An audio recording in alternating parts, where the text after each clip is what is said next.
Hai teman, kembali lagi bersama saya yang akan membacakan novel yang berjudul Sandiwara Bangkrut Sang Direktur ke Istri. Bagaimana kabarnya teman? Masih setia menunggu novel ini? Tidak terasa juga kita sebentar lagi akan selesai nih bulan puasa. Mimin doakan semoga puasa kita barokah semua ya. Amin ya robbal alamin. Mimin doakan semoga rezeki teman-teman lancar. Lebih banyak lagi menjelang Idul Fitri nanti. Oke, amin ya robbal alamin. Baiklah, langsung saja kita mulai. Bab 20. 1 bulan akhirnya berlalu. Kondisi di belahan tempat manapun pasti sudah dalam keadaan berbeda, termasuk yang dijalani Adrian selama ini. Berbagi rasa telah dilewati dalam 1 bulan terakhir. Selain telah memenangkan tender proyek yang dinanti-nanti selama ini, ia juga terlepas dari masa lalu yang baginya adalah mimpi buruk. Kertas yang terselimut map berwarna hijau bertuliskan akta cerai kini telah terpajang cantik di laci kantornya sejak beberapa hari lalu. Melegakan, itu yang Adrian rasakan saat ini. Tapi selain itu, ada rasa perih yang sulit untuk diungkapkan. Rasa itu mendadak datang saat mendengar jika Mairo telah bertunangan dengan seorang pria. Setelah dirinya tidak lagi menanggapi pesan apapun dari Mairo. Bahkan sapaan saat bertemu, selain hanya senyum tipis yang tersungging, akhirnya Adrian merasakan setengah tersayat ketika mengetahui Mairo akan menjadi milik orang lain. Entahlah, keduanya tidak ada hubungan khusus. Akan tetapi, setiap kehadiran Mairo di hadapan Adrian seolah menciptakan rasa tenang dan menyenangkan, juga nyaman saat mulai saling bercanda.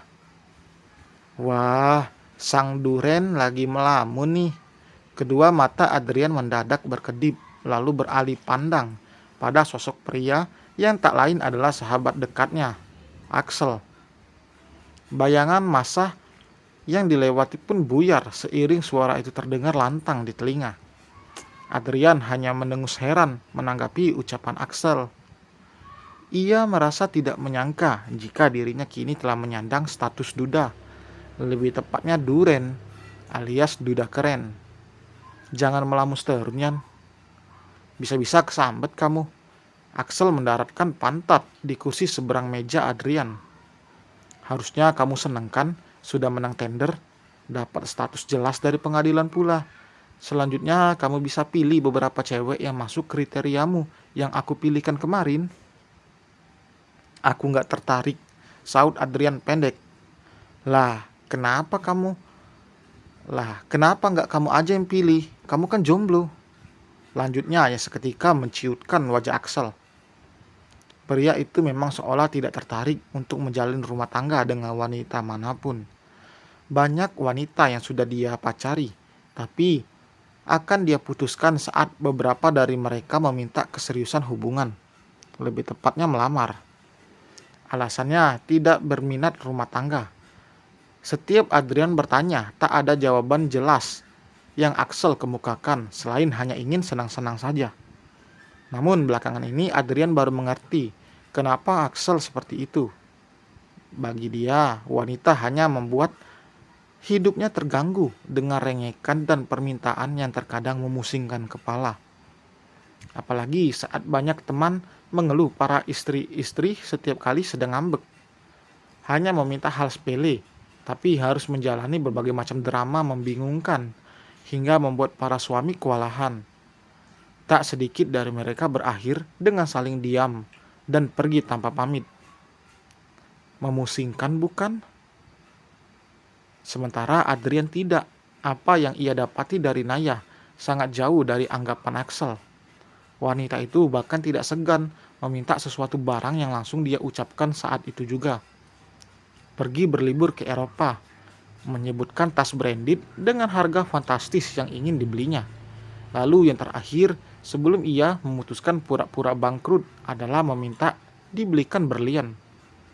Melihat Axel menganggap wanita seribet itu, ia bahkan ingin bisa mengalaminya. Melihat istri ngambek, lalu merayu dengan hal lain, atau bahkan mengangkat tubuhnya ke kasur tiba-tiba. Bayangan pikiran Adrian justru itu akan berakhir romantis. Melalui percakapan yang saling meledak itu, sontak Axel tertawa lepas tanpa henti mendengar impian sederhana Adrian. Yan, mau taruhan? Kalau kamu dapatkan wanita seperti itu, lalu berakhir dengan kisah romantis seperti apa yang kamu yakini itu, aku akan hadiahkan wanitamu liburan ke Eropa. Bareng kamu tentunya. Adrian mendesis tersenyum, merasa apa yang ia bayangkan memang konyol. Tapi faktanya, apa yang hatinya inginkan hanya itu. Bagi dirinya, wanita itu unik. Asal bisa mengetahui titik kelemahan perasaannya, maka tidak akan pernah terjadi pertengkaran. Jika saat bersama Naya dulu, Adrian justru merasa monoton. Rumah tangga yang dijalani tidak pernah ia rasa berwarna. Kenapa kamu gak sama Naya aja, Sel? Ucap Adrian yang tiba-tiba akhirnya berhasil menghentikan tawa Axel tiba-tiba. Wajahnya mendadak menciut. Dia gak akan pernah buat kamu ribet. Asal kamu siapkan puluhan juta setiap waktu sesuai dengan apa yang dia inginkan. Karena itu keinginan mendadaknya. Lanjut Adrian kemudian. Sudahlah, aku pamit. Axel tiba-tiba beranjak. Taruhan yang kamu buat gimana? Jadikan? Aku terima. Adrian setengah berteriak karena posisi Axel sudah hampir menutup pintu. Sementara Axel hanya menjawab mengacungkan ibu jari dari balik pintu lalu menutupnya rapat. Di tengah-tengah tugas kantor yang baru saja Adrian lakukan, ia dikejutkan dengan dentingan notifikasi pesan di ponselnya. Rasa penasaran membuat tangannya segera meraih benda berlayar 6 inci itu di sebelah siku kanannya. Mas Adrian, bisa kita ketemu sebentar nggak? Aku tadi ke kontrakan kamu, tapi kosong. Kamu di mana? Pesan dari Naya. Cukup lama Adrian menatap layar ponsel, mencerna kalimat pesan dari mantan istrinya, sambil memijit kening yang berkerut. Untuk apa wanita itu mengajaknya bertemu lagi, sementara perceraian sudah resmi? Ada apa? Balas Adrian setelah beberapa menit kemudian. Dan mengherankan, pesan yang Adrian kirim langsung centang 2 berwarna biru. Itu berarti Naya sedang menunggu balasan pesan darinya. Penting banget, Mas. Tolong ya. Walau faktanya sudah tidak ada lagi hubungan apapun, tapi setidaknya Adrian masih punya rasa empati. Membayangkan Naya memohon, rasanya tidak tega. Mungkin dia memang sedang perlu dibantu. Jika ia mampu, tidak masalah. Putus hubungan suami istri bukan menjadikan putus pula hubungan silaturahmi. Iya, tapi nanti sore sepulang aku ngojek. Iya, Mas. Pesan terakhir Naya tidak Adrian balas. Hanya saja ia merasa cukup heran. Sapaan Mas kembali Adrian dapatkan setelah sekian lama sejak pisah ranjang. Biasanya itu awal sebuah tujuan yang ingin Naya dapatkan. Tapi entah apa. Tak ingin berpikir pusing, Adrian menutup layar ponselnya dan melanjutkan pekerjaannya sebelum istirahat tiba setengah jam lagi. Tepat pukul 5 sore, Adrian telah sampai di depan kafe yang Naya janjikan melalui pesan sebelumnya. Seperti biasa, tampilan ojek online melekat di tubuhnya, lengkap dengan jaket identitas berwarna hijau. Sebelum masuk, Adrian hanya melepas helm yang menutup kepala, tidak dengan masker yang menempel di bibirnya. Pandangannya mengedar ke sekeliling, memastikan Naya telah sampai di kafe itu. Ternyata masih nampak nihil dari pandangannya.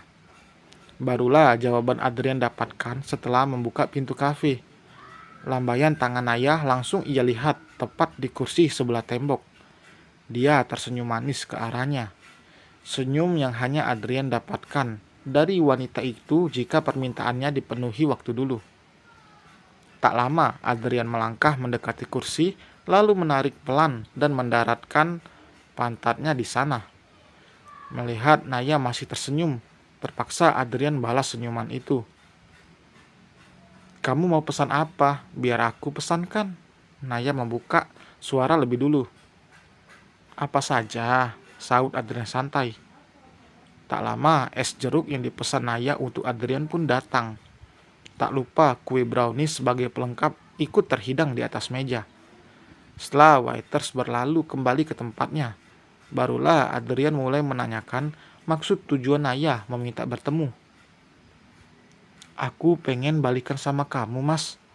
Sontak, es jeruk yang baru mendarat di kerongkongan Adrian hampir saja keluar lagi. Ia tersedak hingga batuk-batuk beberapa kali. Balikan, Nay? Bukankah kita sudah resmi berpisah? Aku ngerti, Mas, tapi bukan berarti kita dilarang untuk balikan kan? Kita baru talak 1, Naya berucap penuh antusias. Tapi kamu tahu, Nay, kondisiku seperti apa? Aku cuma tukang ojek yang pendapatannya nggak menentu. Aku nggak peduli, Mas. Naya jawab cepat. Aku sadar kalau hatiku ternyata masih cinta sama kamu, Mas. Mau ya? Imbunya penuh harapan. Dahi Adrian berkerinyit seketika, merasa heran setelah menolak mentah-mentah kondisi yang dialami dirinya. Tiba-tiba sekarang Naya meminta balikan walau telah resmi berpisah. Dan selesai teman, terima kasih telah mendengar. Kira-kira kalian setuju nggak Naya balikan lagi dengan Adrian? Tulis di kolom komentar ya. Kira-kira Mimin setuju nggak ya? Sampai berjumpa di bab berikutnya. Bye.